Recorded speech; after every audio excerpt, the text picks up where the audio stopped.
Honey has many benefits for human body, but for people suffering from allergies and diabetes, it may be harmful. In other cases, bee honey is a perfect remedy for preventing diseases and just for cheering up.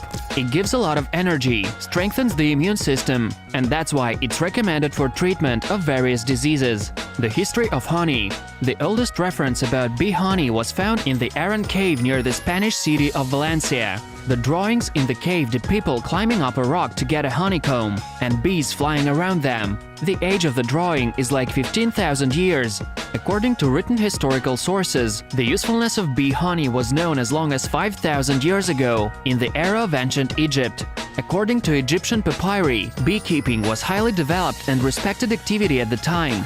A special feature of Egyptian beekeeping was that in the area of Upper Nile, collecting of honey took place earlier than in the Lower Nile area, so the beekeepers used to put bees on rafts and let them go down the river, so the bees collected nectar from plants along the banks of the river. Beekeeping, as we know it nowadays, and the structure of beehives formed in the 7th and 8th century BC in Greece. Partitions were added to the construction of beehive, and the efficiency of honey gathering increased. The first scientific research on bee honey also appeared in Greece about 2,500 years ago. The Greek scientist Xenophon detailed the life of a bee swarm and the medicinal properties of honey in his work in Abyssus. Later, Aristotle, who was also interested in beekeeping, continued his work. In ancient Rome, beekeeping was also popular. It was even spelled out in the law that bees without a hive belong to nobody, and so can be taken by any free Roman citizen. Another work on beekeeping by the Roman scientist Varro dates back to the 1st century BC. It details how to build a beehive and tells about the beneficial properties of honey. The first mention of bee honey in Russia dates back to the year 945 BC, when Regent Queen Olga ordered to cook honey-based mead for her husband's wake. We can draw a conclusion that beekeeping was already well developed in the country at that time.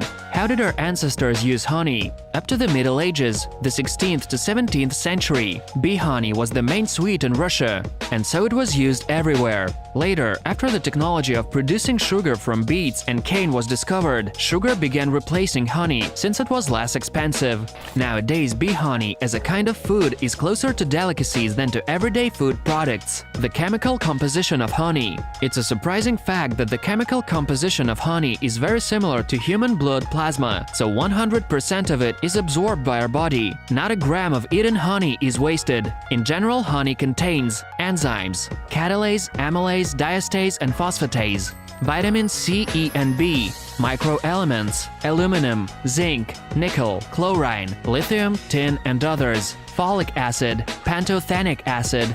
Honey is so good for health that some may call it a medicine for all diseases. Of course, it's not a panacea, but still has a wide range of medicinal properties. Beneficial properties. The list of useful properties of honey is quite long. A couple of spoons of honey every day will be good for both children and adults, men and women. Its medicinal properties affect the nervous system, digestion, hormones, and so on. But let's start from the beginning. Harm. Actually, there's no harm to human health from honey. Like any other food, it should not be eaten too much. It may harm the kidneys and pancreas due to the high content of simple carbohydrates. If you heat honey up to 42 degrees, it will not only lose many useful substances, but can even become poisonous. Be careful. Some dishonest suppliers heat honey before packaging in order to make it liquid, so that it pours into containers easily. Contraindications. Despite the endless list of useful properties of honey, it has a few contraindications. Unfortunately, this amazing product is forbidden for people who suffer from diabetes and bee products allergy, but not all types of honey cause allergies. Honey inhalations are completely prohibited for those who suffer from asthma, heart and lung diseases, and in case of fever. Types of honey. Another amazing feature of honey is that after collecting nectar from different plants, bees produce different types of honey. These are the most popular varieties. Buckwheat honey. It is considered one of the most useful kinds. The content of amino acids and microelements in this type of honey is almost 2 times higher than in the others. It's perfect for the treatment of colds, skin diseases, vitamin deficiency, anemia, hypertension, and protein metabolism disorders. Sainfoin honey. This type is quite rare and is not easy to buy. It contains carotene, ascorbic acid, minerals, vitamins, and other biologically active substances. The distinguishing features of this honey are pleasant scent and moderate sweetness. Acacia honey. Some people believe that this honey is a good remedy for insomnia and neurological disorders. A distinctive feature of the variety is that the contents of glucose and fructose in it are equal. Heather honey. This variety does not thicken much and has high viscosity and slightly bitter taste. It contains a lot of minerals, so it's recommended in the treatment of vascular diseases, nervous system disorders, and lack of appetite. Chestnut honey. In taste and consistency, it's quite similar to heather honey. It enhances immunity, helps the body fight microbes, and treats diseases of gastrointestinal tract and kidneys. Linden honey. It has light color and strong sweet smell, but its main advantage is that it helps in the treatment of asthma, bronchitis, and tonsillitis. It is also recommended in treatment of kidneys, intestines, and stomach diseases. Sunflower honey, one of the most common varieties, has a high content of glucose and amino acids that are necessary for protein synthesis. Malolot honey. Another rare variety with a delicate vanilla aroma and amazing taste. It helps with vasodilation, normalization of metabolism, and with gastrointestinal tract and vascular diseases. Use in cosmetology. The very first use of bee honey for cosmetic purposes probably took place in Egypt. The ancient Egyptian queen Cleopatra was making masks of honey all over her body, and the contemporaries wrote that she was famous for her beauty. Some components of honey can be absorbed directly by the skin cells, which makes facial masks with honey very useful. The frequent use of them strengthens the skin and makes it look healthier. Honey masks may help with problematic skin. Honey shrinks the large pores. It accelerates cell division and thus rejuvenates the skin. It moisturizes the skin if it's too dry. It cleans the skin of acne and blackheads. The significant effect of the regular use of honey masks is especially noticeable on flabby skin that has lost its vital strength. The modern cosmetics manufacturers also offer scrubs, body wraps, creams, and even honey shampoos. Sometimes pure bee honey is used in massage. Is honey good for pregnant women? If there are no other contraindications, then it's not just good to eat honey during pregnancy, but it's really necessary. Honey has a beneficial effect on the formation and growth of the fetus. It enhances uterine blood circulation and relieves excessive tension from the smooth muscle of the blood vessels, uterus, and bronchi. During pregnancy, while many medical drugs are completely contraindicated, honey is indispensable for the treatment of colds. In case of severe morning sickness, honey helps fight nausea and improves appetite. During the childbirth, honey can also be helpful. It is given to the woman to prevent exhaustion and facilitate the birth of the baby. The woman still should not exceed the recommended daily amount of honey or consume it on an empty stomach.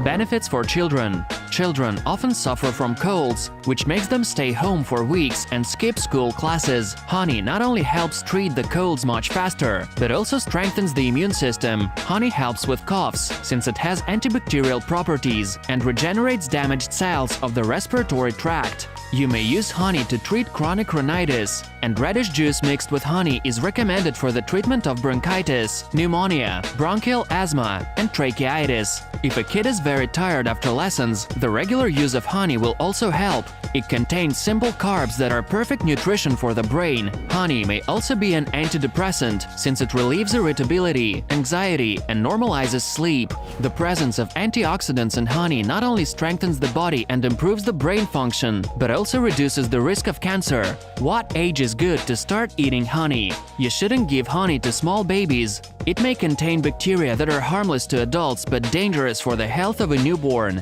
Also, honey can be a strong allergen, and eating it before the age of 3 creates a high risk of starting an allergic reaction, which will last for all the lifetime. The easiest way to detect an allergic reaction is to apply a drop of honey to baby's skin. Honey can be given if no symptoms appear, but not exceeding the daily norm, of course. Overeating honey in childhood can lead to allergies anyway. Recommended daily norm. The daily norm of honey for an adult person should not exceed 150 grams, regardless of sex. It is better to eat this amount in small portions during the day. For children, the daily norm is about half of that, 50 to 75 grams. It's alright to eat honey on an empty stomach, but after that it is recommended to have a normal meal within half an hour. Benefits for men. The main men's health problems are heart attacks, nervous disorders, prostate diseases, decreased potency, and baldness. All these diseases can in some way be treated by honey. Flower pollen normalizes the endocrine system work. Zinc stimulates hormone production. Vitamin C increases spermatozoa mobility. The antibacterial properties of honey help in the treatment of prostate diseases. Vitamin B stimulates the growth of hair. Amino acids and sugar are involved in testosterone synthesis, the lack of which leads to baldness. Benefits for women. In addition to the widespread use of honey in cosmetics, it also has many benefits, especially for women. Vitamin B9 significantly reduces the risk of ovarian and breast cancer. It also prevents the growth of tumors in the first stage. In the first trimester of pregnancy, the vitamin prevents defects in the growth of the fetal neural tube. Vitamin A increases the chance of conception and stimulates the production of breast milk. Vitamin E is known as the main female vitamin. It takes part in the production of female hormones, increases fertility, and normalizes the menstrual cycle. Honey for people with diabetes. The consumption of any product containing carbohydrates increases the level of sugar in the blood, so such products should only be eaten after consulting a doctor. Honey is not an exception. For insulin-dependent diabetics, it is easier to eat honey. They just need to inject insulin that is necessary to absorb the sugar. It's much harder with type 2 diabetes. This type is characterized by insulin resistance, which means insensitivity of cells to insulin, total or partial. In this case, sugars are not properly absorbed in the body and so accumulate in the blood, and the pills lower the level of blood sugar very slowly. Honey for losing weight. Although honey contains more calories than sugar, if the diet is right, then it does not cause any excess fat deposition. Honey drains toxins away from the body and stimulates the digestion. Even a single spoonful of honey will be good for liver, helping it digest food faster and remove fat from the body. This is all we wanted to tell you about honey on Big Progress. Make sure to click the like button if you enjoyed this video. Don't forget to subscribe to our YouTube channel and share it with your friends. See you in the next episodes.